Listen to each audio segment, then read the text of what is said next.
Oye, nuestras redes sociales están que arden.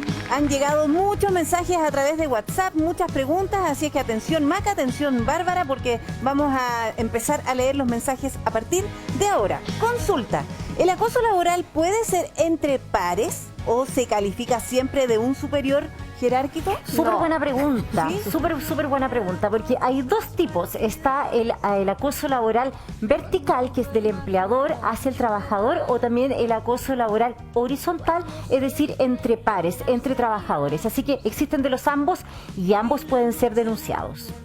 ¿Cómo es entre pares? O sea, ¿quienes cumplen la misma función exactamente? Claro, entre trabajadores.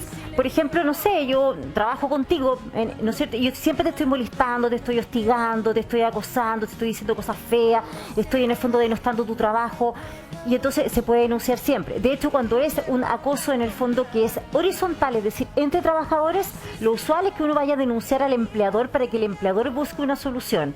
Ahora, si es vertical, no existe ninguna opción que el trabajador no va a ir a denunciar al propio empleador que lo está acosando. Tiene que ir a denunciar necesariamente a la inspección del trabajo. Ya, a ver, ¿y qué hacemos con ese compañero que nos molesta, que nos hostiga, Bárbara? ¿Cómo reaccionamos? Habría que ir hacia arriba, es todo al revés, hay que ir hacia arriba a denunciarlo también, con la jefatura por supuesto, denunciar en la inspección del trabajo, eso en ese momento no está... Tienes que primero justificarlo, pero es típico que tus pares siempre te están hostigando o pidiendo más de la cuenta o exigiendo más pega y no pudiendo desarrollarla tú. No, sí, sí, pero hay que denunciarlo de todas maneras. Conversar. Qué difícil, uno puede decir, no, siéntate a conversar con él. No, hay que quejarse con la jefatura cuando eso está pasando, porque habitualmente te piden más pega. Yo creo que la gente en la casa se identifica, porque es como, ay, pero ¿por qué no hiciste esto? Es que no me llegó. Y además después se produce una triangulación. Se produce una triangulación y te echan la culpa dando de la otra jefatura a decir que, pero es que no me pasó la pega, no me pasó el insumo técnico, teórico, lo que sea. No, ya. Muy difícil. Hay otra consulta de Iván. Dice, ¿qué sucede cuando un funcionario público sufre acoso laboral? Sí, muy buena pregunta, porque hay que recordar que el Código del Trabajo rige la relación, ¿no es cierto?, del contrato laboral entre privados. Y para los funcionarios públicos existe el Estatuto Administrativo y el Estatuto Administrativo para funcionarios municipales. Importante decir que fíjense que este tema del acoso laboral también está incluido en el Estatuto Administrativo y en el Estatuto Administrativo para los funcionarios municipales. Así que también tienen sus vías para denunciar. Ya, pero es que en ese caso, entonces, ¿qué ocurre? ¿Se sigue una misma... Exactamente lo mismo que en el Código protocolo del Trabajo, pero en el fondo lo importante es decir que así como está definido lo que es el acoso laboral en el Código del Trabajo y el acoso sexual, ¿no es cierto?, en el lugar de trabajo, que son dos acosos distintos. Uno tiene que ver con el hostigamiento, con la humillación del compañero de trabajo o desde el empleador hacia su trabajador. Lo mismo ha sido incorporado también en los estatutos administrativos. Entonces, da lo mismo donde se acosa, lo importante es que sea, en el fondo, que se pueda denunciar. Pero se adoptan son las mismas consecuencias, se adoptan, no sé, los mismos cambios si es que se necesitan. Se pueden hacer denuncias, se puede en el fondo el trabajador obtener indemnizaciones, en el fondo exactamente lo mismo. Está integrado para que el funcionario público tenga las mismas herramientas que el trabajador que se desempeña con su contrato de trabajo en el mundo privado. Sin embargo, yo creo que hay que dejar súper claro que en el ámbito público o privado la denuncia va y corre de todas maneras. Ya. De todas maneras. ¿Tú denunciaste? Sí, denuncié. Estoy en un proceso legal tremendo. ¿Todavía? Sí, todavía. ¿Hace cuánto tiempo? ¿Cuánto puede durar un proceso así? Un año.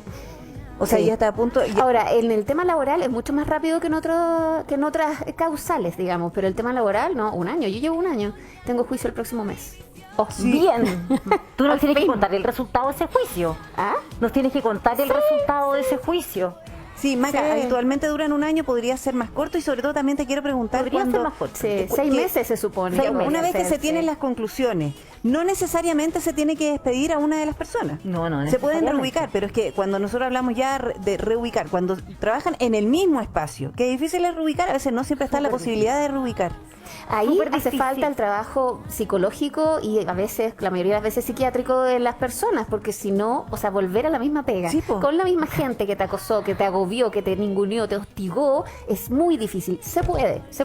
Porque ¿sabes qué? Yo no puedo dejar yo creo pasar que el tiene tema. que ser como producto de un proceso, en el fondo como de un por proceso supuesto. en que en realidad si se va a reubicar a la persona dentro, ¿no es cierto?, de la misma empresa, pero va a seguir con las mismas personas, o sea, es como cambiar al alumno del banco en el fondo, o sea, es como que al final no está en la misma oficina, pero quizás está en la otra oficina, pero en algún momento se lo va a encontrar, entonces finalmente también el empleador ahí tiene que tomar algunas decisiones, creo yo. Ahora, la denuncia es fundamental sobre todo porque somos víctimas, ¿cierto? Sí, es verdad, hay que reconocerlo. Somos víctimas de un proceso de acoso que nos ninguneó y nos mermó la autoestima. Sin embargo, si denunciamos, seguimos siendo víctimas, pero víctimas que hacemos frente. Y eso es terapéutico. Mira, ya, vamos a ver otra pregunta que llega también a través de WhatsApp en esta oportunidad. Hola, ¿puede explicar en qué consiste la tutela laboral? Qué bueno. Estoy viendo el programa. Sí, está muy bien que vea el programa, así que atención con la respuesta. Este procedimiento de tutela laboral es justamente lo que hablábamos al comienzo del programa respecto de la historia de nuestra compañera Clarisa Muñoz y, por ejemplo, de su derecho a la intimidad. La verdad que este procedimiento lo que busca justamente es que las personas que se sientan pasadas a llevar por vulneración de algún derecho fundamental puedan en el fondo acogerse a este procedimiento e ir, ¿no es cierto?, dentro de plazo que, como les comentaba, son 60 días, ir a la inspección del trabajo y decir, yo me siento vulnerado, por ejemplo, en mi derecho fundamental del derecho a la vida, a la integridad física, psíquica, mi derecho a la intimidad, en mi derecho a la libertad de culto, de religión, mi derecho a la libertad de expresión. Todos estos derechos se pueden denunciar por esta vía de la tutela laboral. Ya, hay otra pregunta. Mira, dice, mi consulta, ¿existe el autodespido por estos motivos? Ya que en lo personal también me afecta en lo laboral y emocional, ya que no siempre se puede conseguir una licencia como corresponde. Sí, la verdad ¿Existe? que sí, la verdad que esta es una... Justamente la idea del autodespido, ¿no es cierto?, es cuando finalmente el trabajador se siente afectado, en este caso por acoso laboral, ¿no es cierto?, de manera reiterada, de manera persistente, en que no ha podido solucionarlo. Existe la vía, ¿no es cierto?, como hablamos recién, de iniciar este proceso de cautela de derechos fundamentales, pero también podría argumentar el autodespido y luego probar en ese juicio que se tuvo que autodespedir, no porque él quisiera dejar su trabajo, no porque él en el fondo no quisiera continuar en ese trabajo, sino porque había una relación muy hostil e inhóspita con su empleador, que finalmente lo llevó a tomar la decisión del autodespido. ¿Cómo una persona se autodespide? En realidad presenta en el fondo una denuncia a la inspección del trabajo y le dice, bueno, señor inspector del trabajo, investigue esta situación, ¿no es cierto?, que está ocurriendo, que es por estas y estas causales, pero yo no voy a volver a mi trabajo.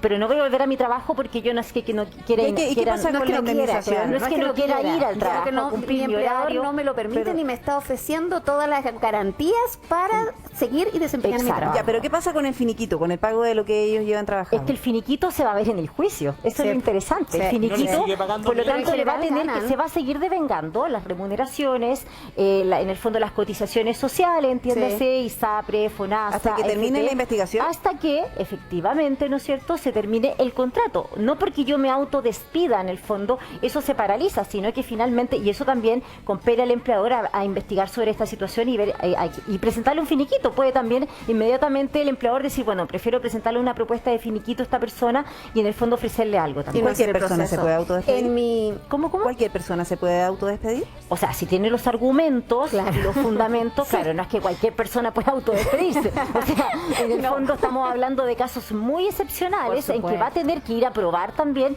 tanto en la inspección del trabajo como en la justicia laboral, de que existen argumentos válidos y fundamentos para haberse autodespedido, ¿no es cierto? Entonces, tendrá que tener claramente las pruebas Por para supuesto. poder en el fondo acreditarlo frente al Mira, tribunal. en mi entorno laboral, antes de mí, se despidieron como 5 personas. ¿Viste? Autodespido. Y súper eficiente. Todos ganaron.